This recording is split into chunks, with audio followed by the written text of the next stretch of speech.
Welcome one and all to the Stock Up Podcast, your one-stop shop for stocking up on the information you need to qualify for the Pro Tour. My name is Alex. I'm joined today, as always, with my co-host, Jacob Negro. Jacob, how's it going, sir? Good. How are you doing, Alex? I'm all right. Did you have a chance to play Magic this weekend? What'd you do? What was this weekend? Oh, qualifier weekends. The previous Yeah, right. I did not do well. My pool was not very good, and honestly I didn't even play all my rounds out with it. Bummer. What about the Arena Direct? Did you do any runs of that?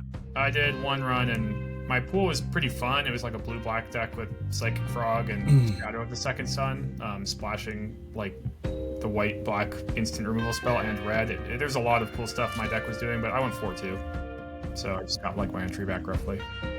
Yeah, I did, I think 3 runs, and I did not win anything, and I just decided to stop playing because I didn't have very much time this weekend to play anyways, so yeah. I decided not to grind it out like I usually do. That sealed format's annoying. I had 3 Eldrazi decks, and none of them had the format common. Yeah, Writhing Chrysalis. Yeah, and then I remember losing a match where I actually had some wins, or losing a run where I had some wins where my opponent beat me with their 3rd Writhing Chrysalis, and I was like kind of tilted, so I just stopped. Yeah, my deck was kind of base blue-black, and if you've drafted that set, kind of was really doing not really doing the blue-black thing, but like I had a sneaky snacker, I had a couple of the 5-mana draw 3s, and a ton of removal. So it was kind of a cohesive control deck, so it was pretty fun alongside that Shadow of the Second Sun Mythic Aura, so like a lot of instants to play with that. It's pretty cohesive, so that's what's nice, just a nice like 4-color control deck. Yeah, it is kind of a fun format. I think from what I remember, it plays much better in draft. I don't think I did a bunch of sealeds before, but it didn't feel great. Yeah, I mean, it just mostly plays better in draft because draft is pretty self-correcting. Sure. Like Eldrazi is certainly like the best deck. If you were the only person at your table drafting Eldrazi, then like you'll probably easily win most of your matches, but it's pretty heavily contested naturally, so that it kind of fixes that. And there's lots of things you can do. The energy aggro decks are good. White aggro is good. I really liked drafting black in that format. That was kind of a plan I had going into that Pro Tour, I guess, that I didn't actually execute on, though comically my day 1 draft that I 3-0'd, and I know this is pretty off topic, I drafted Eldrazi, kind of like one of the best Eldrazi decks I've ever drafted, but I was wheeling the black cards that I kind of expected to wheel still, so I could have probably drafted the black deck that I was kind of excited to draft anyways. Right, yeah, that draft format could support a lot of Eldrazi people. It's just one of those really high synergy formats. Those Modern Horizons always are. So for today's episode, we were tossing around a couple different topics. Nothing really stood out. We do have a historic. Tell me about the historic tournament that's coming up soon, Jacob. Yeah, so right off the bat of another qualifier weekend, we have the November qualifier weekend, even though it technically, the actual qualifier event is on November 1st. So this weekend, there's going to be a best of 1 play-in, and it's historic. And then the Friday before Halloween will be a best of 3 play-in, and then on November 1st is the actual qualifier weekend. And I've looked at historic for the previous qualifier weekend. I think it was last April or May this year, and I started looking at it again. And, I don't think there's a lot of content about it, so it seems kind of worth talking about. It's kind of a weird format because it's arena only and has some things about it that I'd say are certainly worse, make it like less powerful than modern, but there's a few weird like arena only cards on there, or maybe weird reprints that do exist in paper, but they're not legal in modern, but they're legal here. Yeah, so basically, it's a format neither of us are experts on, but it's pretty interesting, and it's gone through a lot of changes over the years, especially now. Basically, every time they make a new set, they have these bonus sheets with really high-powered cards on them, and a lot of them make their way into this format. Exactly. So it's really changed over the years. Like, I played the format when it first came out. I played the format some other time, like when Modern Horizons first came out, and even since then, it's changed a ton.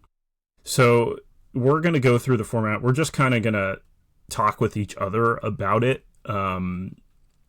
and record it, essentially. Because Yeah. there's lots I have to learn. We're going to look through the ban list, explain the format a little bit from what we know, look at some top decks, that sort of thing. Yeah, and to be clear, like, the format starts with, like, every card legal or, like, that's been printed in Arena, and then it has a pretty long ban list. And so if you're used to these other Arena-only formats, or I guess I can give a breakdown, there's this one, Historic. There's Alchemy. Alchemy is, like, standard light. In fact, I think it's one less year than standard on top of that, and it has these weird Alchemy cards in it. And then there's Timeless, which I think actually the big Arena Championship coming up in December is Timeless and Draft. Right. Interestingly enough. Timeless is like the vintage of Arena. It's everything printed on there, but a tiny ban list, and in fact, mostly just restricted, I think. I guess in that comparison, Historic's kind of like the legacy. Yeah, Arena. kind of. It's just the card pool is not deep enough. But, because every card in Arena is printed on there, like every card in Pioneer is legal in this format unless it's weirdly banned for some reason. But actually, kind of looking at the ban list now, I'm not sure that's true. So if anything, it's like Pioneer with no ban list almost, and on top of that, some extra things. Yeah. In particular, the cards they make, the Alchemy cards. It's funny when I played the cube draft that goes up every once in a while. I'm always so surprised by how broken the Alchemy cards are. I expected to see more of them in this format. I know a couple of them see play in Timeless, for instance, that don't see play here. That's based around the fact that there's actually no fetch lands in Historic. Yeah. Which is an interesting distinction, so the mana is significantly worse. So, I mean, when I compare it to Legacy, it's more like in the spirit of the comparison of Legacy to Vintage and the rules, not necessarily the card pool. Definitely. So yeah, let me remind you guys before we get started. You can find us over on patreon.com/StockUpPodcast if you want to support us. We've got one tier at the moment that is $1 a month. You get access to all of our exclusive content. We also post on YouTube, and we post audio only over on Apple Podcasts, Spotify, wherever you listen to podcasts. We were posting every Wednesday. Recently, mostly because some work changes. For me, we've had to start posting on Thursdays. So look for Thursdays. Usually I give them up Thursday afternoon or Thursday evening. So yeah, thanks for everyone at over on Patreon for supporting us. Okay, so I've got the ban list here. Figured we would look at that first. Oddly, like I said, or like I alluded to, this format has gone through a lot of changes. So some of these cards maybe, power level wise could actually probably come off this list. Yeah, I agree. But so this is the list since Historic has been around, basically. For all I know, they've not taken anything off. Yeah, so there's some cards on here that are kind of, I guess I would call them, like, they have a precedent in other formats to have been banned. Or they're, top cards in Legacy, like I see Sneak Attack and Show and Tell, Reanimate, things like that. Cards that haven't even been printed in the Modern, that it kind of makes sense. But there's certainly, like, another level of things being banned here, which are, like, every free spell, basically. All the Evoke Elementals, all the Flares, all the Forces. Actually, I think maybe the Forces aren't all on the ban list, because, like, I see it has Force of Vigor. That's because that must have been specially printed on Arena, because it's on the Outlaws of Thunder Junction bonus sheet, now that I think about it. But Modern Horizons and Modern Horizons 2 are not sets on Arena. So if cards from those sets have made it onto this format or this ban list, it's because they were on bonus sheets or things like that, like Ragavan as well. And, like, just a heads up, I guess, like, key, maybe best card in Modern, Urza Saga, is not on Arena. So that's not on this ban list, but it's also not legal in this format. Right. Ragavan's on this list. I didn't even notice that. I was thinking about building a deck with it. I guess I can't do that. Yeah. So it's funny. Some of these cards they actually did let breathe in Historic for a while. I mean, they always had the fetch lands ban, but things like Brainstorm. Yeah, I remember when it was printed, it was legal. I played with it in Phoenix. Yeah, they thought it might Arena Championships with it legal. Yeah. They thought it might be okay without the fetch lands. Turns turns out people still played with it in all their blue decks and found ways to shuffle, even if it, Yeah. It's funny. It's another card that, like, maybe, I don't know. There's so many broken things going on at the moment. Maybe you could let it free since they're never going to have fetch lands, but probably the same thing would happen again. So I understand having it banned. Yep. And then Bale of Summer, Uro. Yep. Swords to Plowshares at some point came. Oftentimes when new cards come to the format, they'll start off banned. They don't even give them a chance. Swords to Plowshares is an example of that. Yeah, I think even Lightning Bolt's an example of that. Both of those were in Strixhaven. I think they were both immediately banned. Yep, that sounds about right. So there's also arena adjustments for nerfs, which is very interesting too. Right. So I guess some of the most notable ones, because they still see play, is that Guide of Souls requires an extra energy to give the 2+1/+1 counters, and probably a bigger one is that Galvanic Discharge only gives you 2 energy when you cast it. So at a baseline, it's just a shock instead of a deal 3. Yeah, so that's a pretty big deal. Yeah, that being said, Boros Energy is still a deck that people play in this format. Modern Horizons 3 and Lord of the Rings, I guess, were on Arena. Given that, a lot of these decks that are closer looking to modern decks are mostly because of how powerful Modern Horizons 3 is as a set. Yeah. So I found an example of this. Teferi Time Raveler was a card they nerfed at some point. Yeah. This was, again, a little bit earlier. This is one of those things where this format is powerful enough that it could probably handle this card no problem. Yeah, I agree. But what you'll notice is they'll have these arena logos in the top left and in the middle here to show you that it's been changed. And for example, this Teferi Time Raveler is it's literally 1 more mana. They did give it a bonus loyalty, but yeah, it's interesting because, Jacob, do you know if they have any philosophy when they decide to nerf a card and actually change it as opposed to just banning it? I really don't know. I'm sure maybe they've written about it somewhere, but I was not able to find anything about that. Yeah, see, I'm not so sure, because at the time, all I remember was that in general, if they liked the card and thought it was interesting, they would try to keep it around like this, but I haven't seen them nerf a card in a while, so I wonder if either they don't have the manpower to focus on it that much, or if they've just sort of decided that banning is easier and better for everyone. Yeah, you say a while, but also, I mean, MH3 was, I guess now, 15 months ago-ish? So right. Clearly that's like the last time I can remember. Last year. But yeah, I can't think of cards people play that are different than that. And like I said, yeah, it is weird, but I guess if we go over the ban list, it's I don't know, they just don't want to make Veil of Summer 2 mana or things like that. Mm-hmm. Things like Uro and Oko, those make sense because they're just they're kind of repeatable, not fun. The free spells, that makes sense. I guess things like Lightning Bolt and Swords to Plowshare, maybe they're worried are too iconic to nerf, change, yeah. Because you just read those cards and expect them to do something. I think I would prefer that they just ban things and not change cards personally. Yeah, I would too. Part of that though is I think my bias towards paper sensibilities, and this format's never going to be in paper, so I'm not sure, to be honest. Wilderness Reclamation is banned. That's interesting. That got banned pretty early on. I can't imagine it would still be banned if they got to take some cards off of this. Yeah, probably just a holdover from Standard. Yeah. So, and interestingly, we have another. So this weekend, there's a qualifier. What do they call them? A play-in. Yeah, play-in. And this will be the ban list. And then, but for the actual qualifier weekend, they're releasing more cards for Historic. You want to tell us about that a bit? Yeah, so they're introducing a Powered Arena Cube on October 28th. So that's between the play-in and the qualifier weekend. And in that, there are some prize packs. And the prize packs will have some of the cards from the cube in it. Not all. So this cube contains, the Power 9, but those aren't going to be officially on Arena.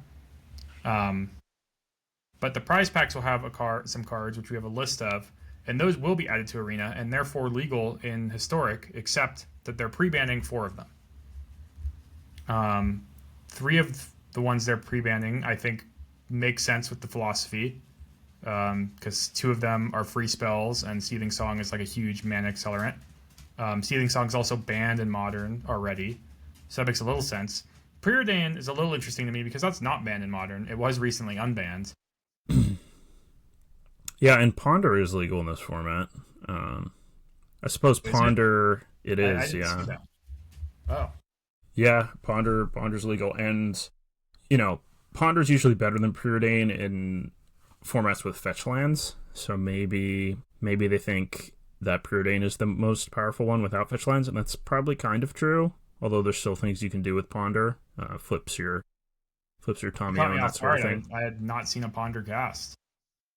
Yeah, someone cast it against me, and I also was surprised. And then I looked, and sure enough, yeah, Ponder's legal. So, is there anything here that sticks out to you that you think could fit in the format, power level wise? Nothing that seems like totally broken. Mind Collapse I know can count as a free spell, but at least it's on your turn only. Right. That one's never been that impressive of a card generally. But I guess the one that really stands out to me here is Snuff Out, which isn't like super broken, but with the flares banned, for example, this card seems not very different from like the Black Fit Flare, which is kind of just banned regardless of how good it is, just for kind of the sake of keeping free spells out of the format. When Fire Blast and Pyrokinesis are banned, those are, especially Fire Blast, like that seems like a worse card to me than Snuff Out, though it's I guess a little less fun because it's mostly a burn card. Right. Yeah, I mean, Snuff Out probably fits in power level wise just fine. I don't think it's going to be broken, but I agree with you. It's interesting. It's almost like they've banned some of the cards just out of philosophy of wanting this format to have a different identity in Modern, both with the fetch lands being banned and also not allowing pretty much any free spells up until this point. And this one is, I mean, I think powerful enough to see play for sure. Yeah. Even if not super exciting. Essentially 0 mana terror. I mean, you got to pay for life, so it's Dismember adjacent, I suppose. But you have to have a swamp, so it's only going in black decks. Yeah, and then as far as like a card that I think might see immediate play, I think Dress Down is probably a decent sideboard card, but maybe not, because when I think about what Dress Down is good against in Modern, Urza Saga is really high on the list. It's really high on the list, yeah. So, I mean, Dress Down might find its way into some control decks. I don't know if control decks are good. They're probably not great. Yeah. But that is... Jack Maiden could be an interesting Planeswalker, but I haven't really encountered that many artifact type stuff. But that's a card that's not legal in Modern, I guess, that is going to be legal here. But right. Might be a good anti-artifact sideboard card in certain situations. Yeah. This is a card that, for its most part, its existence is like in two forms, I guess. There's in cube with lots of artifacts, it's good because it can come down and steal an artifact. Mm-hmm. And in Legacy, it saw some play, but that was only like I think when Wrenn and 6 was legal, basically, because you got so many lands in your hand. So it's very Brainstorm-like in that regard, but that's kind of specific, I guess. At some point, this was a vintage Haymaker because everyone has artifacts and playing vintage, but yeah, without Moxen legal in the format, I think it's probably not a card that'll really see play, but maybe some narrow sideboard reasons, especially if the deck has good uses to Rummage. What about Leovold? Yeah, maybe something could work. You can cast this card off Delighted Halfling, so that's nice. The mana this card's legal in Legacy, isn't it? Yeah, it's legal in Legacy, not in Modern. It's not printed in Modern. When it first was printed in Legacy, it was kind of a big deal. Now it's not played at all. Right. So maybe. I have to see if it fits power level wise. It's mostly good, I mean, Legacy was really good because so many decks were blue decks and had Brainstorm. Yeah, it Brainstorm and Ponder. Right, not sure how true that is. No rituals. We're not getting rituals. Yeah, I don't see much else here, I suppose. Korak's a card that used to see play in Modern, and I guess if you're like a black-based Luris deck, it's decent, but also I'm not sure there's many white decks. It certainly saw play in Modern because it was in like the same set as Solitude and Prismatic Ending, and we had this huge amount of like white controlling or even 4-color decks, but pretty much all the removal was white, kind of popped up. Right, so the protection from white's a big deal on this card. Yeah, I mean it's a huge value card too, but it's really awkward. It requires a very specific mana base that's even harder to pull off in this format. In Modern, you could play this in a Grixis deck, but in this format, you probably have to be a 2-color deck at the most. Mm-hmm. And also, Vampire, most not play with Luris. Vampire Hexmage, I'm assuming... There's no Dark Steps legal, no. Okay. There is a cute thing you can do with Hexmage, but I doubt it's good enough for this format. It's called Invasion of Ikoria, which is a battle. Sure. And you can pay basically 2 green and 2 colorless to tutor Hexmage, and then you can stack the Hexmage and have like this 8/8 that can assign combat damage as though it's not blocked. Okay. Yeah, so it can flip battles, is basically what you're saying. Yeah. Yeah. If that ever comes up, if they ever make battles again, which who knows if they will. Winds of Abandon. Yeah. Upheaval, any hope for Upheaval? Suppose not without any overpowered mana rocks. I'm not sure if Urza's legal. It's going to be a weird part of this episode. Is us trying to figure out what's legal? Yeah, totally. It's in the cube, but it is legal. But that's, requires usually a lot of broken artifacts to be legal, which I think is not the case here. Yeah, totally. Okay, well, I think the next thing we'll look at here... It's funny thinking why cards are legal, and then I'm like, it's in Final Fantasy. That's why it's legal. I mostly don't bother trying to think of where they came from. It is kind of funny that that's how that works. Okay, so one of the weird things about this format is because it's not on Magic Online, it's not as easy to track. It's basically just these newer sites that track arena data. Yeah, but that data is also like opt-in users basically tracking their own results. Or the only things that Wizards will publish is if somebody wins like 7 matches in a row or something on ladder, they publish some percentage of those. And the thing about Arena Ladder, and not to be mean to anybody, but just kind of breaking down how it works, is you hit these thresholds like gold or platinum, and you can't fall below them. Right. So what happens is people who maybe don't have the strongest decks or aren't the strongest players might lose a lot at one of those thresholds, and you have a hidden MMR, matchmaking rating, and they get paired against other people with similar ratings as them, even though they're maybe platinum. This is also true for Mythic. You can hit Mythic and end up in those really low percentages. The point I'm getting at is that eventually your win rate will approach 50%, and because you kind of have these stepping stones that you can't fall below, you will climb if you play enough. Yeah. I mean, just the logic dictates if you get to stepping stones where you can't go below, the variance is going to carry you above 50% and you'll climb. Yeah, and people have tested this to really extreme examples. There was somebody that conceded 500 matches in a row and discovered they only played against like draft decks, but in standard, basically. Okay, it's interesting. Yeah. There is a large population of people on Arena who play it as more like a video game, where they just log in and whatever cards they have on their account, they play, and then if they get more cards, they throw them in their deck. Yeah, certainly. Us as, these non-free-to-play players who draft a lot and build collections or things like that, or maybe just spend the money, you don't encounter that. But yeah, a ton of Arena players are only playing free-to-play, not drafting either, really. They're just only playing whatever constructed format they like, completely free to play. And if they play hundreds of matches in a month or best of 1 games, I think they will hit Mythic. Yeah. And honestly, I don't think down on those people at all. I mean, that sounds kind of fun.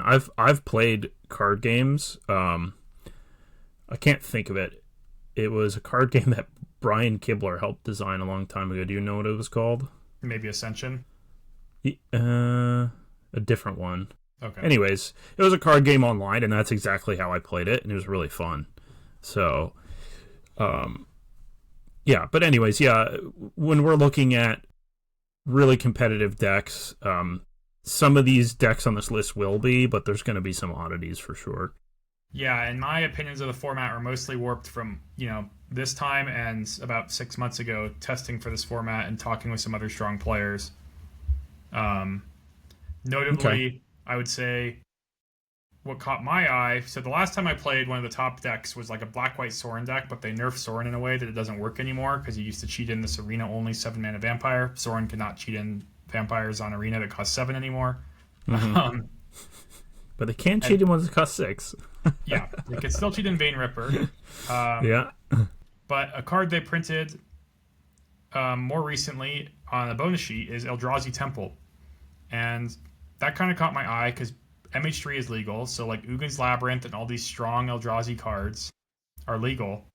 And now they just got Eldrazi Temple. Okay. I'm trying to find a deck. It's interesting. Like, like we were saying, I can click on these decks, and it's just people who have got some wins on the ladder, so their lists are all over the place. I'm trying to find what I would think might be. Yeah, something Simic Eldrazi might at least be closer. But these ones that have the Herald's End is not what I'm really talking about. That has main deck Stone Rain too. I've lost to that, but okay, I'll look at this Simic Eldrazi, I suppose. Okay, so this is a lot closer to what I'm talking about. This looks a lot like a modern deck without fetch lands to me. Right. Ancient Stirrings is not legal, but this deck does not even always play Ancient Stirrings in modern. And then because the fetch lands aren't legal, we see it has Ugin's Binding and not Kozilek's Return. Probably as a concession to the mana. So I will say I don't have his deck list ready, but Andre Strosky, former pro player, I guess maybe current, he played the last historic qualifier weekend and he won with a deck that looks very similar to this, except that Eldrazi Temple was not even legal yet. Gotcha. Do you think he kind of pioneered this deck and people have copied it since? Or have people been playing the blue? I think he got a deck list given to him by a friend, and he played it in that qualifier. His friend said, I think this deck is good, and he qualified, is my understanding. But I think because he posts his deck on Twitter, that's why we have a deck that looks like this right now. I don't really see a reason not a hard deck, though. Why you need blue over red, and for a particular reason. So Null Drifter, and this is a lesson from Modern as well. You need 7-mana Eldrazi, and when your deck has a ton of 7-mana Eldrazi, you just run into functioning issues, and Null Drifter, at least having Evoke, can save you a lot of pain. And this deck's kind of a control deck too, so Divination is not that unneeded. I guess in Modern we'd be seeing this combo pop up, but Null Drifter is kind of a combo with Dress Down, so that could be an angle you take with this deck. Yeah, okay. You end step Dress Down and then untap and evoke Null Drifter. Because it's a cast trigger, you still draw 2 cards, but you keep your Null Drifter for that turn. Or for the rest, for every turn. Right. So I built a Eldrazi deck and played around with it on the ladder, and I think I won every game, but I'm pretty low on the ladder. But it definitely, I played against some competitive decks, and it seemed like the Eldrazi cards were powerful, even if my list wasn't perfect. I built a deck similar to this. I also have built a Teamer with the Kozilek's commands, because I think Ugin's Binding is just not a very good card. Right. And sorry. No, it's okay. So, I did fit in the mana, just 4 Breeding Pool, 4 Stomping Ground, 2. I think I just did a 2 Commercial District and 2 Hedge Maze just for the forest count for Utopia Sprawl, because I really want Sprawl because it picks a color. I split my talismans, 2 blue-green ones, 2 red-green ones. And you get to 11 or 12 of each source. If you count Utopia Sprawl's option as either. And the option is kind of okay because you're only playing 4 blue cards and 4 red cards. So you mostly, whichever one's in your hand mostly. Yeah. Or you might be playing a matchup where Kozilek's Return doesn't do anything. So you just don't even expect to cast it. Yeah, so it'd be interesting to try Null Drifter. When I built this deck, I didn't look at any historic decks, but I did look at the modern deck as a reference, and so I just built it green-red. You don't get the fetch lands, so I felt like I couldn't get as many green sources in, so I actually didn't play Utopia Sprawl. But yeah, I had Stomping Ground and Grove of the Burn Willows and just Kozilek's thing. And then for my 7s, I had these, all of these. I think I had 10 total. I think I had a couple World Breakers. What else? And then I had the Ice Till Explorer, just like the modern deck seems to. since you could go search for a Ghost Quarter with Myco Spawn. And then also illegal in this format is Exploration, which is a really old card, 1 green enchantment that just says you can play an extra land each turn. So I had a couple of those to go with the Ice Hill Explorers instead of this Utopia Sprawl. Obviously, it's like a pretty different card than Utopia Sprawl, but in terms of having an enchantment in your deck from Emrakul and whatnot, it was similar. So another angle I looked at with this deck is changing the mana base entirely for maybe even better lands than just these forests and playing Delighted Halfling, but no sweeper. Okay. Yeah, that could make sense. Delighted Halfling also kind of appealing with like Karn or the 7-mana Ugin from Dragonstorm Tarkir. That's something I tried to do in Modern, to be honest, is play Halfling in that shell because, Consign is so abundant in Modern, and it's probably increasingly abundant in this format as these Eldrazi decks pop up. And Halfling with legendary spells is such like a nice way to get around that.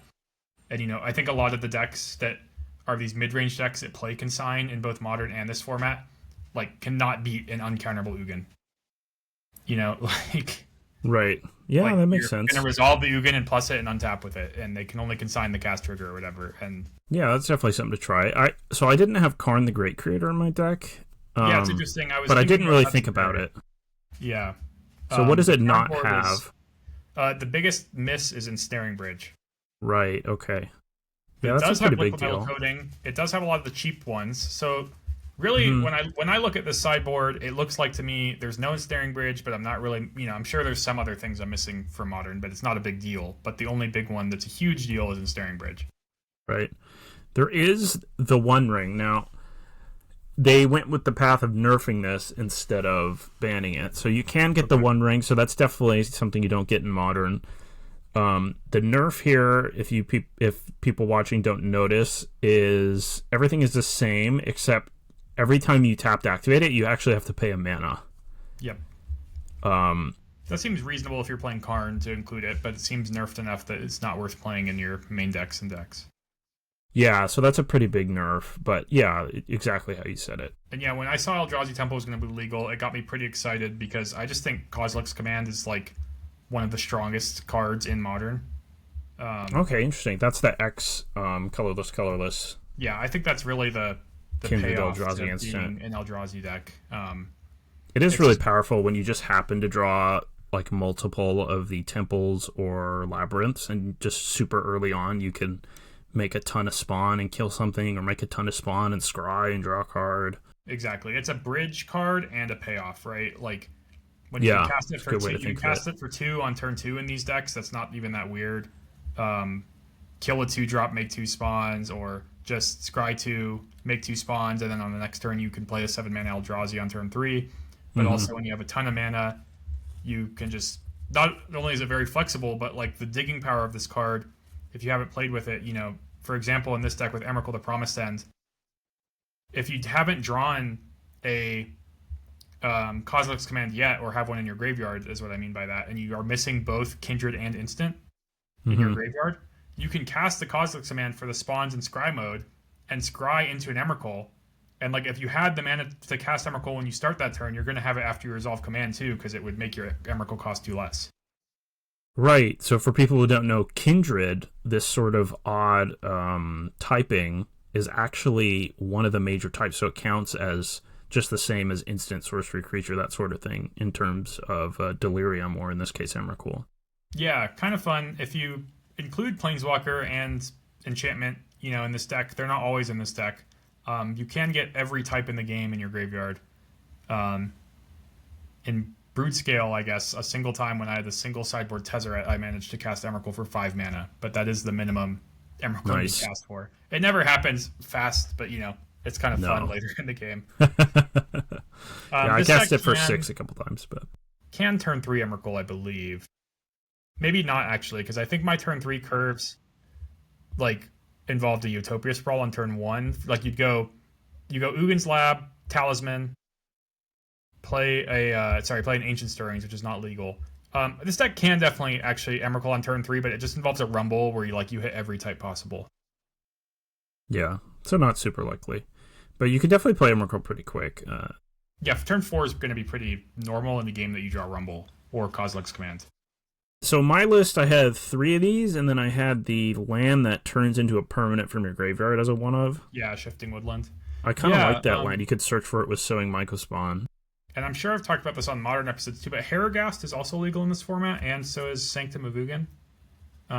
Okay, what's the combo there? So Harrogast is the Emerge Modern Horizons 3 Eldrazi that emerges for 6 red, and it costs 9. Okay. If you want to find it and pull it up while I'm talking about it. Yeah, I don't know how to spell it. Herigaa, I think. Okay, I'll look. Maybe not 2 A's. Anyways, so the problem with this card in this format is it's really red intensive, but Delighted Halfling can tap for red for it. So I was really looking at that angle, including like a deck with 4 Grove of the Burn Willows, 4 Stomping Grounds, maybe some more green-red dual lands. The combo here is kind of where it says, so first of all, it is like a decent Eldrazi, and if you're Hellbent or close to it, you can do the exile your hand and draw 3 cards to kind of gas back up. You can like curve Sowing Mycospawn, searching for Sanctum of Ugin into this next turn, emerging off the Mycospawn, and then sack your Sanctum of Ugin and find Emrakul. And then as long as you have 4 types in your graveyard, or 4 combination of 4 types and some amount of floating mana, you can cast Emrakul, emerging it off Harrogast. Wow, okay. So all you need is 1 Sanctum of Ugin, and then however many of these you want to play. Yeah, and then it's just the red's tough though. Yeah, I think you can't play Utopia Sprawl in this format if you do that. I think you're probably locked in at like Delighted Halfling because it will make the red. Right. And you get to play Grove of the Burn Willows if you don't play Utopia Sprawl. Which Grove of the Burn Willows, by the way, is like the best land ever in a deck like this if you can afford to play it. It's just not affordable. Totally. It doesn't work with Sprawl. Yeah. It's just like a tri-land. The 1 life is so unimportant for this type of strategy. Yeah, this has always been a strong land, even when you're just making red or green, but the fact that it's also kind of a tri-land is insane. Okay, so that's the Eldrazi, and I expect we'll probably be seeing a lot of Eldrazi. Yeah. Sign of Memory is legal in the format. You know, I think Ceremonious Rejection is also legal in the format. I've thought about that before, too. Funny. You can play both if you really wanted to. Yeah, I mean, I saw some people registered Ceremonious Rejection at the last Modern Pro Tour. It's certainly, like, if you care about beating Eldrazi, it's going to give you a lot of percentage points. Obviously, it's worse than Consign, but... It's like the 5th one or whatever? Yeah. Yeah. Okay, so this is more Eldrazi. So let's look at another deck. The other deck that I tried personally was one you sent me. Yeah. Let's see if we can find it, even though it's listed here. But oh, okay. You don't think it's going to be one of these? Let's see. Well, this is a prowess deck. I clicked on this one. We could maybe... Let's see. Yeah, lots of prowess decks. So, but I mean, this looks like a popular deck too, right? So what, blue-red prowess, basically? Yeah. With, yeah. The artifact, presumably? Although this doesn't even have the artifact. Now is a good time to bring up that, like... I see 2 different categories of decks in this format. There are decks that look like Pioneer decks, but better, which makes sense, because pretty much all of Pioneer is legal. And there's decks that look like Modern decks, but worse. And I think you really want to be on the side of a Modern deck that's worse in this format. Now, it's kind of interesting, because the deck we're looking for here is kind of neither. It just has, like, a combo that's pretty unique. I could resend the image if that helps you, at least. Yeah, I guess I could share my screen proper and we can look at it. It's even helpful because I know you might not want to open Discord. Yeah. But at least you don't have to scroll for it. Anyways, this deck is a blue-red Rona deck with a lot of wizards and Flame of Venor. This deck was sent to me exactly as is by Ray Zhang, also better known as CFT SOC or CFT SOC, I guess. Which, fun story. They used that kind of name on Melee or whatever, or on Magic Online, and won a lot, and eventually became a regular Pro Tour player. They got second, I think, at a standard RC this year. They're qualified for Worlds. They top-rated Pro Tour Outlaws. Anyways, that actually stands for Combo for the Sake of Combo, and they've used it as a name for like a decade, and they pretty much only play combo decks. But yeah, great player. I got sent this deck and tried it immediately. Even just looking at it, it looks way better to me than most decks I've seen in this format, I guess, is why I'm going to be such an advocate for it here. So yeah, it's not really a modern deck or a Pioneer deck, but Tamiyo and Flame of Venor are very, modern cards that are a package that you see in a lot of modern decks. Mm-hmm. The Rona Mox Amber Retraction Helix combo is something that did well for like 1 month in Pioneer, and then people kind of stopped playing it, I guess. But for those of you that don't know, like if you cast Retraction Helix on your Rona when it's not summoning sick, you can bounce and replay Mox Amber infinitely and make infinite blue mana. So there's a lot of things you can do in this deck regarding that. Obviously, you can cast things like Stock Up and Thundertrap Trainer to find more action. How do you win? So you need access to red mana to win if you haven't already cast Swiftspear Teachings. The way you win is Swiftspear Teachings, which is arena-only card. So once again, maybe leaning closer to the modern power level thing because it's not something you have access to in Pioneer. Which says the next creature spell you cast has prowess, haste, and then that spell itself draws a card. So it's a little cantrip. So this can give, a creature you control prowess and haste, it'll get infinite prowess and haste, and you can kill them with it. That could just be the Rona. This deck can win on turn 2. You can play Teachings on turn 1 and a Rona on turn 2 and do the full combo. It'll have infinite power and toughness, and Rona even flips into a 5/5 trample. It'll keep all the +1/+1s it got from prowess that turn. It won't gain the ability to untap, so make sure you don't do that too early in the turn. But, you flip it when it's lethal and you attack them with your giant trample creature. What's nice is, you may perform this combo and notice you're stuck on only making blue mana. This deck actually has a really fun way out of that, which I really love when something comes together like this. You notice it's a Giganta deck. That's actually really important. Like, don't play Sink into Stupor. Like, keep your Giganta in this deck. As long as you haven't drawn 3 cards in a turn yet, you can play Tamiyo and guarantee flip it with how Rona works. You can always be in a state where you have like a tapped Rona, a Mox Amber in your hand. You replay the Mox Amber, untap Rona, play Tamiyo with the trigger on the stack, loot once with Rona if you haven't drawn any cards this turn yet. Tamiyo resolves, your Rona is untapped. Loot again, flip your Tamiyo. Now you have a green Planeswalker in play. You tap the Mox Amber for green.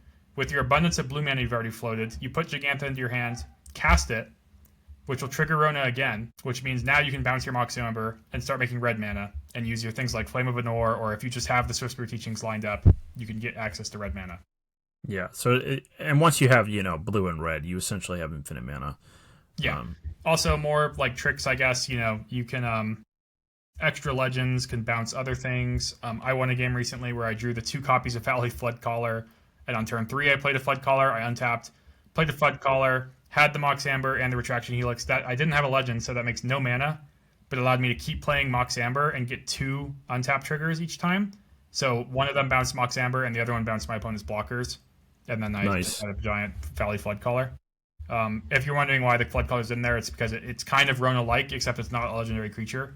So you'd have to be making mana with either a Tamiyo or a Summoning Sick Rona. Yeah, and it essentially has prowess already, too, so you don't need the Teachings to win if you have that. I actually killed someone with a Mutavault that I had in play on. Yeah. Played on turn 3, and then turn 4, I played, a Floodcaller and did the combo and attacked them with a Mutavault. Yeah, I've liked the Floodcallers. I think this deck is actually pretty, there's not a lot I would change. I think depending on what I expect this weekend, I might move around the interaction between the main deck and the sideboard. That's about it. Yeah. Yeah, one of the first things I did after playing a few games, just because of where I was on the ladder, I changed the Consign to, another Spell Pierce. Yeah, I changed the Consign to a Fiery Impulse, similar things. I think I tried a 4th Swiftspear Teachings because the very first game I played with this deck, I won on turn 2. I was just I played this, and I didn't even realize that was going to happen. I just cast this on turn 1, and then I played the Rona on turn 2, and then once I looked at my hand of Helix and Amber, I understood that I could get a bunch of blue, and I was like, oh, wow, that's insane. Yeah, and also, some nice things. So, the worst cards in this deck, if you view it as a control deck, are certainly the combo cards, but none of them are, terrible. Rona kind of loots and filters them out. Mox Amber, sometimes the extra mana is nice. You can have a busted Tamiyo start. And then Retraction Helix is a bounce spell. It's not as good as Into the Flood Mob, but my opponent put Cauldron Complete into play against me today, and I cast Retraction Helix on my Thundertrap Trainer and bounced their Germ. Yeah, that's pretty nice. I also got a Flame of Venor for a land, but and that then was I just guess some I'll small say, changes. if you get into this deck and you're one, so also in this image, the sideboard is missing some pyroclasms. That's it. Being a blue-red deck, you have cheap counter magic and you're gonna have cheap red removal. That's pretty normal. Flame of Venor kind of can tie some things together. If you're sideboarding and you find that your interaction lines up, I would just say like go lower on your combo pieces. I definitely would not go lower on anything that's like a 2-for-1. If you're Right. if your opponent's playing a small creature deck, this deck has a ton of removal for that, and I would just max out on your small creature removal and your 2-for-1s. And you're not in a hurry to combo. Tameo is a card that can win the game like by itself. I know it doesn't literally do that, but like you have a Gigantha, you have some power and toughness in your deck, you have Tameo. Like you don't need the combo to win the game with this deck if your interaction is actually going to keep your opponent from winning. Yeah, I mean, this deck has a lot of card advantage in 2-for-1, so you're not going to be able to control the game against someone playing really big spells, but if your opponent's just exactly like you said, a small creature deck, you can play a control role for sure. Yeah, and I guess to add, I was looking at Eldrazi when I first started this format, and then I saw this deck, and I just kind of thought, this deck seems like a nightmare for an Eldrazi deck in particular, and it just seems like an amazing deck. Yeah, it certainly feels really powerful. I was having a little bit of trouble against Energy when I played against it. Yeah, I might want to hedge for that a little bit more. I think maybe these blue instants, for example, I might turn into more of the red cards. Okay, yeah. I mean, the games were close. It wasn't like a blowout, but it felt like they had a root advantage. The Energy decks are interesting. We might as well go ahead and look at those next. Yeah, and the last time I played a Qualifier Weekend, I played a Lotus Field combo deck, which is probably, to be honest, closer to like modern Lotus Field. Like it had Underworld Breach, but it's still not a deck that's like ever overperformed in modern either. But I was kind of built my deck to beat the vampire decks at the time, and I believe I did that, but I just lost energy like 3 times on day 1. Gotcha. So notably, what's interesting about energy in this format is they did nerf Guide of Souls and Ocelot Pride and Galvanic Discharge. Bolt? Yeah, Lightning Bolt is not. What's going on? This must be timeless. Oh, okay. Weirdly enough, it must even have though in the history section, Yeah. Here we go. Okay. So a lot of nerf energy cards. Yep. But guess what? We have Amp Raptor completely unnerfed, a card that's banned in modern.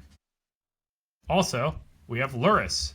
And I've found that, at least when I play against them, they're more often the times it seems like they're playing Lurrus instead of playing Flage. And not Lurrus. Lurrus is such an insane card. Yeah.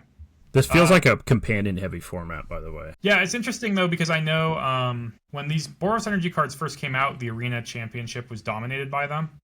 It happened to be historic. Yep. And the decks that came out on top were actually the Flage decks, but I think, maybe now the format's so diverse that it makes sense to play Lurrus. Right. Because Flage was good against that deck. Yeah, I would say Flage just has to be ahead in the mirror compared to Lurrus. Right. I guess also I'm not certain that Flage is an unnerfed card on Arena, but I think it is because I put one in my Breach deck, and I don't think they would have nerfed it since then. Yeah, I'm pretty sure it's unnerfed. Yeah. How are these cards nerfed? Guide of Souls and Ocelot Pride. So Guide of Souls just needs a 4th energy. Okay. That's Ocelot a pretty Pride, decent nerf. Yeah. Ocelot Pride costs 2 mana. I see. Whoa. That's pretty major. That's major. I'm surprised they still play it. Yeah. And then Discharge only gives you 2 energy to start, which is also pretty major. It kind of changes, for me playing Tameo and Rona, that's great news. Totally. Yeah. Voice of Victory. Okay. It's playing more 1-drops because of the Lurrus, sure. But also, every deck's mana is a little worse. This is still a 2-color deck at least. Yeah. So when I played against this deck on the ladder, actually, it was a Mardu deck. And it wasn't so focused on energy. I think it didn't have Ocelot Pride. Yeah, that makes sense, because Ocelot Pride seems really bad. Yeah. You can play it at 2 mana. Maybe it was... I don't see any black decks here. Maybe the Mardu is listed under something differently. But basically, I think they had Thoughtseize after board. I think they have like Chthonian Nightmare in small numbers. Yeah.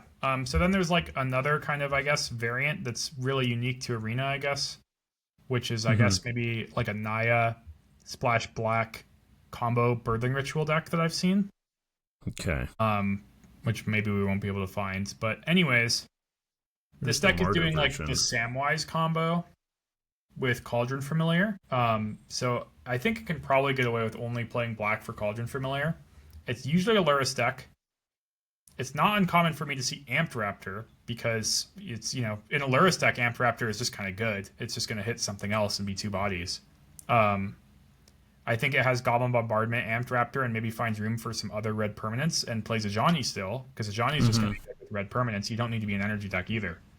So yeah, that's kind of a deck I've played against a lot. I think I wouldn't be surprised if they just have Collected Company. That card still works with Lurrus, and their deck's really creature dense, and it gives them something to do when they float out a little. Yeah, I can't quite find it to look at, but that's all right. It's all right. As other people look into Arena, they'll probably notice this is the experience, or for Historic, unfortunately. Yeah, and that's why we're probably going to talk about Historic in almost like a 2-part episode thing, where we're kind of learning about it now. We'll play it a little bit more, and then we'll talk about it some more. Ardu's Sacrifice. Might as well look at this. This is at least similar. Yeah, this is what I played against. Witness. That's the other red permanent I'm used to seeing in the Naya deck too, I think. Yeah. Or maybe the one that seeks the Trap Finder. That's an Arena only card that, is pretty strong, yeah. Yep. Yeah, so no Ocelot Pride, but we've got, red-white sack theme. We've got Marionette Apprentice as the Blood Artist type card. Yep, that makes sense. Yeah, it does. Yeah, this deck seems pretty good to me. I've probably played against this too. It's got some cheap removal, some cheap sacrifice, the 1 black things to go with like, what's the card after sideboard? Oh, maybe this deck doesn't have it, but I saw people playing the 1-mana Active Treason that only takes small things. Can be pretty good. This deck has main deck discard, Goblin Bombardment. So yeah, you can kill someone really fast with like a Johnny, Marionette Apprentice, and Goblin Bombardment.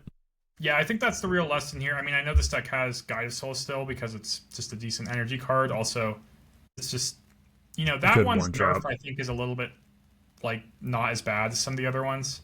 Right. Because a lot of games you play with Guide of Soul in Modern, you might just have the extra energy anyways. It's also going to kind of power up with Amped Raptor to some extent, though I guess you're only hitting 2s with Amped Raptor anyways, so that doesn't matter. Yeah. I'm trying to see if I can find my Historic Lotus Field deck. Yes, okay. Do you think that's still a strong strategy? Well, last time I played it, I was trying to think about it. So what's nice about it is it has Expedition Map. So I guess the Pioneer deck does too now.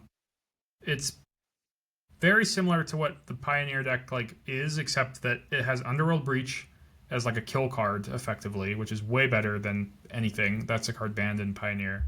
And it has Deserted Temple instead of Thespian Stage, which is kind of a notable improvement. I found a list.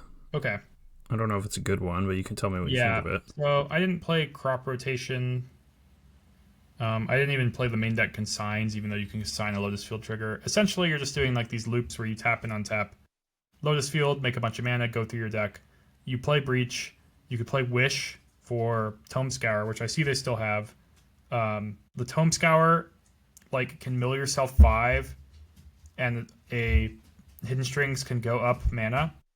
Mm-hmm. So effectively, you can cast Tome Scour twice to mill yourself 10 cards and cast a Hidden Strings to go up mana, but you've only exiled 9 cards from your graveyard. Yeah. So you're up. So this is when you have Underworld Breach in play. Yeah. Yeah, you combo with that. This list doesn't have Artist Talent. I loved Artist Talent when I played this deck. That's a card that just that makes you sense. Also win with. Yeah. Just because the density, I played a lot of games. I just think you play Artist Talent on turn 2 or 3, and you level it and play on turn 4. Even you can level it and play Hidden Strings in the same turn. You can just start winning the game. Makes sense. I mean, Crop Rotation's a pretty new addition, I think, to this format. It might be pretty good. I mean, it sounds okay. Yeah, it's splashing a whole color compared to Expedition Map, and you kind of have the time to use your map. You don't really do much early, I guess. Yeah. Ponder's a new addition too, I guess. Yeah. My deck list I pulled up has Consider. When did we get Ponder? Was it from Final Fantasy or just some Duskmourn, I believe. Huh. Yeah, I remember an art in the Commander Dustborn set for Ponder. So, No, it's from Spider-Man. It's from the Through the Omen Paths bonus sheet. but that's how it came through Historic. Okay. Yeah. Yep. It has. You're right, though. I think it has Dustborn art. It does, but yeah. But it didn't come to Arena Yeah, through so that. it's very new to Arena. That's good to know. Yeah, so you don't have fetch lands to work with your Ponder, but you've got... I mean, it's just kind of a good card, but that you've got crop rotation, I guess, in this list. Yeah, I gotta say, About it. I think maybe the Wizards deck I got a screenshot of is outdated. I'll just say that now. I think it might have been sent to me before anybody noticed Ponder was legal.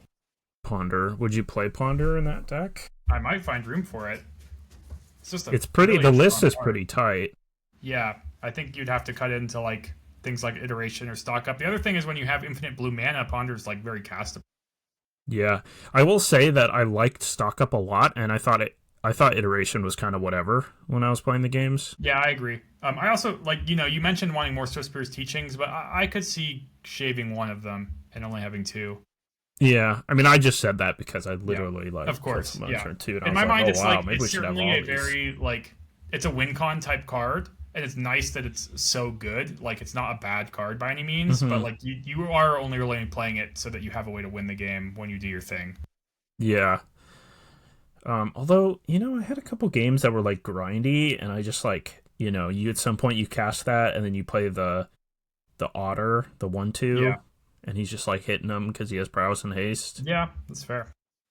But yeah, Ponder might be worth it there. Again, you don't have the free shuffling or anything, so maybe you change that deck around a little bit. Well, Ponder can shuffle for you, to be fair. I mean, Yeah, Ponder's a really strong card. I remember it's way stronger than Preordain. Also, like this deck just has Tameo plus Mox Amber on turn 1. Like, right. Yeah.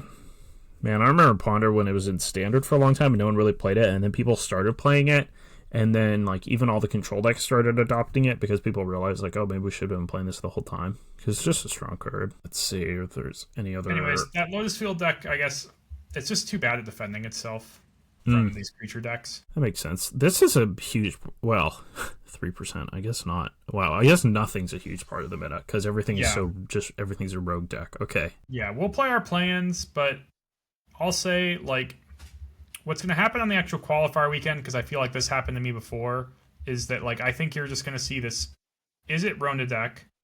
You're going to see the green-blue Eldrazi deck. You're going to see Ajani Amptraptor decks.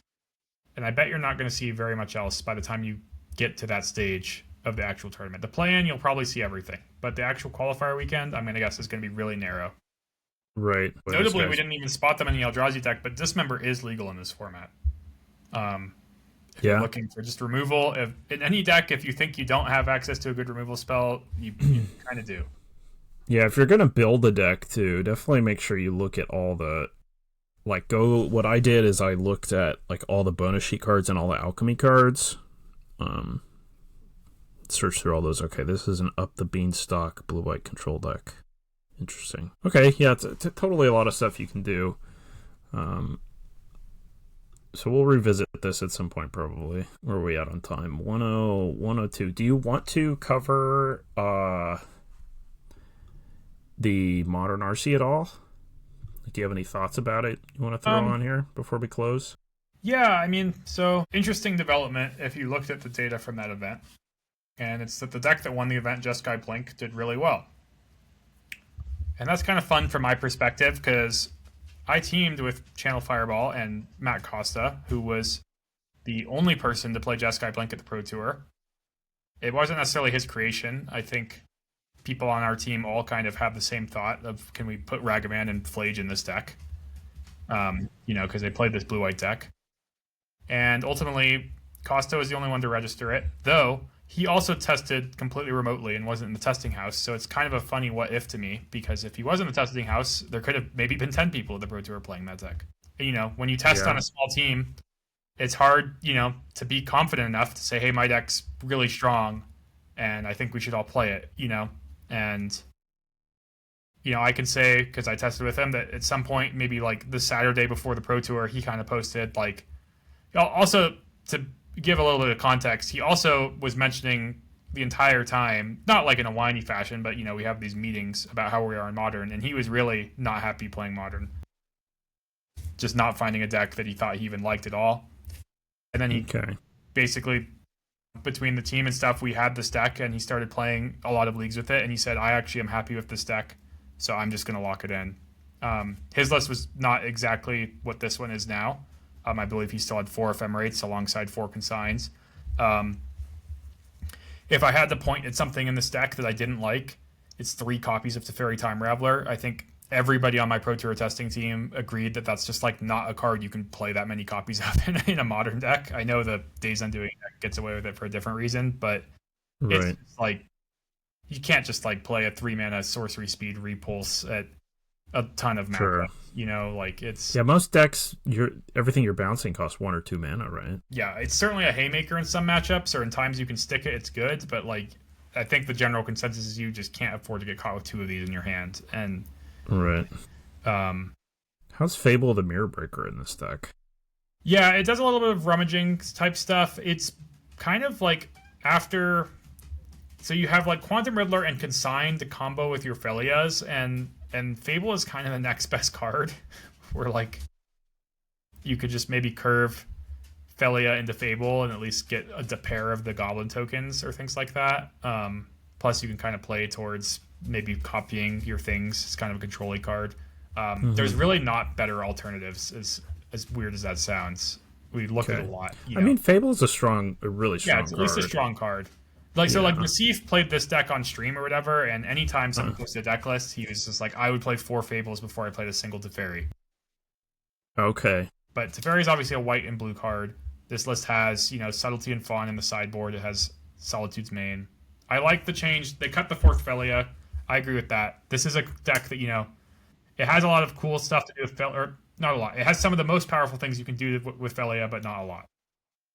Looks like they've cut some Ephemerates too, right? Yeah, which makes sense. That 4.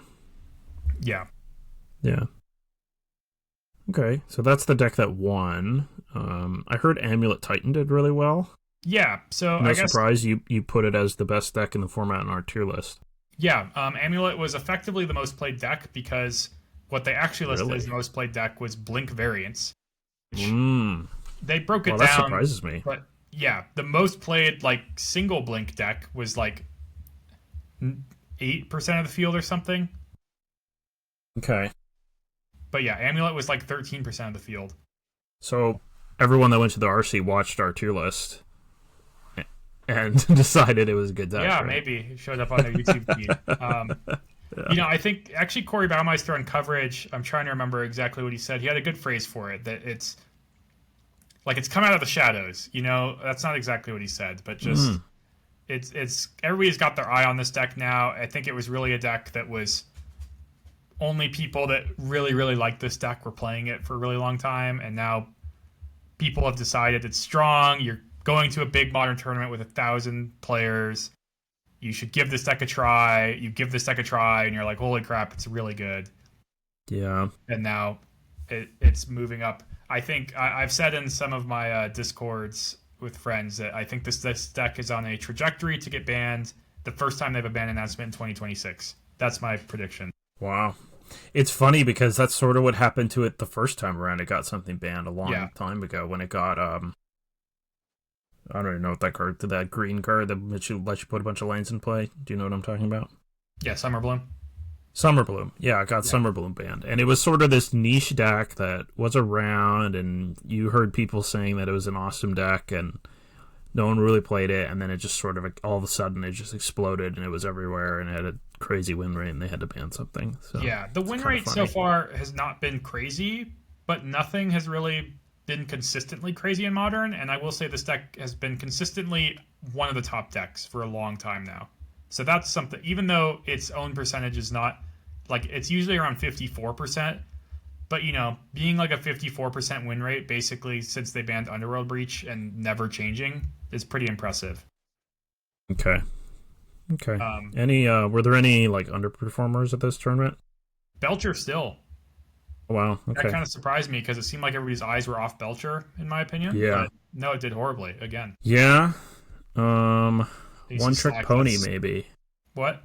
One Trick Pony, maybe. I don't know. Yeah, Slacks is Or a maybe Hampton, really accomplished player. He top aided the RC also with that deck. It seemed like a lot of people had the exact. Also, the previous Pro Tour winner Michael Plummer also played Jeskai Blink at the okay. RC. So a lot of people did go with Blank, Titan. Yeah, it's a mix where like that deck had like the highest win percentage in the field, but it seemed like a lot of the players playing it were on like a dedicated testing team of strong players together, testing just for an RC. And So also that's going to raise the win rate for sure. Its matchup breakdown against all of the top decks, it had one bad matchup, and it was Amulet. Wow. Still kind of funny that So Amulet still yeah, S still tier. kind of looks like you should maybe play it. Yeah. I said this too, that I think the Jeskai Blink deck is about to explode in popularity though, because people really want a deck that looks like that to be the best deck in Modern. Jeskai mid-range? Yeah. Yeah. That's America, yeah. baby. Play their little creatures and their interaction, and yeah. the Jeskai Blink deck actually, Solitudes. it reminds me a little bit of Fable. Goryo's, where like you have all these A plus B combos, but like the upside of them is not nearly as high as Goryo's, but the downside of drawing an individual piece is also not, it's not horrible at all like it is in Goryo's. But like you do need to like assemble like your consigns with your things, or you need to, you know, the turn 4 play of Arena of Glory, haste my Flage, consign the sack trigger, kill you, you know, things like that. Like that's 12 damage on turn 4. It's really easy to be like a lethal play by then. It definitely does really powerful things that it looks like a strong, like solid Modern deck to me. I had mentioned this in testing for the Pro Tour, but Ragavan is, and now that I'm saying it, I think I've said it here, but I think Ragavan is like the best it's ever been in Modern. Yeah, that makes sense. It's everything that. So when I remember when Ragavan came out, it was really insane, and then it had a lot of natural enemies, and all those sort of enemies have kind of fallen by the wayside. So it makes sense that it's come back. I'm looking at these. I have to click on these top 16 decks. So Zora's Control got top 16, huh? Very similar to the one that... Oh, 4 Terminus, though. 4 Turbinus! Right, 4 Brain Surge. Yeah, with Brain Surge. That makes sense. Wow. That's how you know nobody registers Orcish Bowmaster anymore. Because Brain Surge, when it came out, Bowmaster was still pretty popular, so... Right. It was Brain Surge is a strong card. Wow, the miracles. Huh.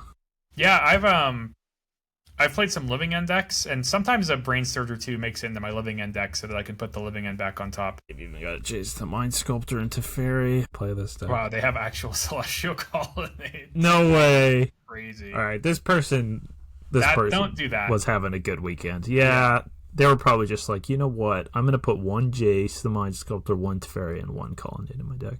And then a Mono Green Brute Scale, top 16. Yeah, I think we talked about in the mocks. Is this doing the same thing? No. So that 8-person mocks tournament with 4 Affinity was won by Broodschale, but with 4 main deck Vexing Bauble. So that was really a statement to maybe the small field, and what they expected people to bring was decks that don't work against Vexing Bauble. While I'm on that topic, I guess I always hear people talk about how good Vexing Bauble is against Neoform. You know, they're trying to cast the free Allosaurus Rider or things like that. Mm-hmm.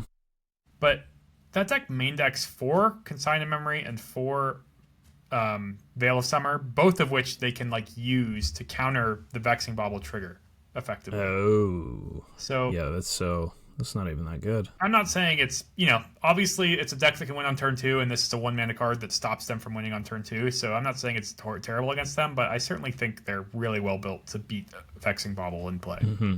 I mean, Veil of Summer beats every Vexing Bauble in play for the rest of the turn. Like, yeah, so maybe you shouldn't putting if you want a card that's specifically good against that deck, maybe Vexing Bauble's not it's it. probably more like Trigger's Cage, but yeah. But if you have it, yeah, you can. Okay, well, that's good for just a little snapshot of the RC. I think there is a ban list announcement right before the next Modern RC in Vegas. The next, I guess, US RC. I don't think they'll touch Modern. I think that's just for Standard. No, it looks great. It looks like a pretty healthy format. Like I said, I think what's going to happen is that more and more people are just going to pick up the Amulet deck, and people are going to get better at it, and we're going to see that win rate and play rate maybe both creep up. That's kind of my prediction. Yeah, but totally. That's, might not happen, but that's kind of, I feel like I've seen this story before in Modern, I guess, is kind of what I'm saying. I don't think it deserves to get banned yet, but I think they'll The probably just have to simulation's like ban. running Yeah, they'll probably itself. just have Yeah. to hit actual Amulet of Vigor in like April or something of 2020. No. Nah, they'll probably hit some other card that just Maybe they'll hit Saga. Scape Shift. Oh, Saga. I mean, Maybe. Saga is just really powerful, but Yeah. It would be funny if they didn't complete, like they didn't hit Amulet, they hit something else and they just sent it back into the shadows, and then 3 years from now again we're it does it again. Yeah. in the same spot. Okay, well, thanks for watching, everyone. That's gonna do it for this episode. Little bit of modern as well as a historic talk. We'll see you next week. Make sure to follow us over on patreon.com/stockuppodcasts. Or again, you can watch us on YouTube, follow us on Spotify, Apple Podcasts, wherever you listen to podcasts. Until next time. Okay, so I know you bought a Nintendo Switch because you're excited to play the new Yeah. Legends EA game. Have you played it at all? Yeah, a lot. Do you like it? I'm having fun. I'm playing it a lot, but I have complaints about it too. I haven't played it. I don't even have a new Switch, and I really like the old Legends game, so I also thought fondly of it. My YouTube feed is like flooded with hate for that game. 'Cause I Yeah. follow a lot of Pokemon stuff. Yeah, so I will say Legends Arceus is like my favorite Pokemon game. And this game is not giving me like the same feelings that Arceus gave me. Right, darn. I'll also say, so if you play Pokemon games, you know this.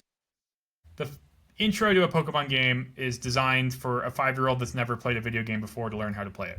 That Yep. part, It's as always an been adult, that way. obviously is not going to be a fun gaming experience. And I give them a pass for that because it's got to do that. This game in particular, though, it takes place in a big city, and like you're going through the tutorial following this girl around, and you see down the alleyway like Pokemon or items that you can pick up, and you try to go down the alleyway, and it says no, you can't do that. And I hated that. Like Because you're just on tutorial rail. put some construction in the city blocking my view during the tutorial, and don't try to trick me into thinking it's open world. And it kept, I thought maybe the tutorial was finally over, and I tried to go down an alleyway, and it's like, no. Yeah, Don't that's go pretty there. bad. Yeah, But I then was seeing. eventually you unlock the actual kind of open city, open world, except it's kind of small, to be honest. But there's a lot in it. They do jam pack it full of stuff, but the actual size of it, I've seen a lot of the hate. I've seen that you can walk across the entire map in like 90 seconds. Like, yeah. And it's just this horrendous city where Yeah. it looks like a city that's just a wall, and they took, they painted windows and doors on the walls. Yeah, I mean, the graphics complaints are justifiable, but also like, who's surprised on a Nintendo game? Yeah, I mean, the Pokemon game's always been like Yeah. that. Well, I thought, because I think what happens with the Pokemon company is almost every time they release a new Pokemon game, it like breaks record sales, and they release one, almost yearly at this point. And so they don't really have an incentive to like take 3 to 5 years working on a game to People make have it really nice. broken it down. I saw somebody posted a clip of another game that Game Freak made. I couldn't even name it, and it looked amazing. So, like, it's not even Game Freak, it's just about Right. what Nintendo wants their game to look like. Yeah, well, they probably make them really quick. They probably make huge profits on them. I mean, they works for them. The new fighting I've liked. Okay. I guess it's kind of interesting because when I started, I was really just kind of button mashing it and thought it was kind of boring. But I've realized you can actually like learn how to dodge these abilities, or they give you Protect really early in the game, and you can teach Protect to any Pokemon in the game. And like learning how to use Protect is actually pretty fun. Okay. Stuff like that. Thinking about it, why I liked Legends Arceus so much, I have thought about it, and I think it it touches into the world that I think adults imagine Pokemon could be if it was like a little bit darker, while still being the kids' game. But since it's set in the past and it's like out in the world, and the Pokemon aren't really civilized and they're kind of dangerous, and you go to all these different places, it's fun in that way. And it seems like this game doesn't do any of that. Yeah, I agree. Also, I felt like Arceus was a little harder. Was it? But it's hard to tell. Yeah, 'cause I just Arceus might was have- like, has had some hard moments. You know, it's a Pokemon game, but Yeah, but like most Pokemon games are like not hard at all, which is kind of what this one's feeling like again. And I see. like Arceus, I actually like had some moments that were like, oh, this is cool. Yeah, I guess particularly like I won't spoil it too much, but the final boss of the game is like yeah, he was hard. It's a pretty tough like 6 Pokemon team that kind of matches roughly what your level would be expected in that game. And then you beat him, and then he sends out a legendary Pokemon as a 7th Pokemon, and your team's not healed at all, and like that catches a lot of people off guard, and I think they lose to that the first time or things like that. Yeah, I think I actually got wiped against that guy. Yeah, which didn't happen to me a lot in that game.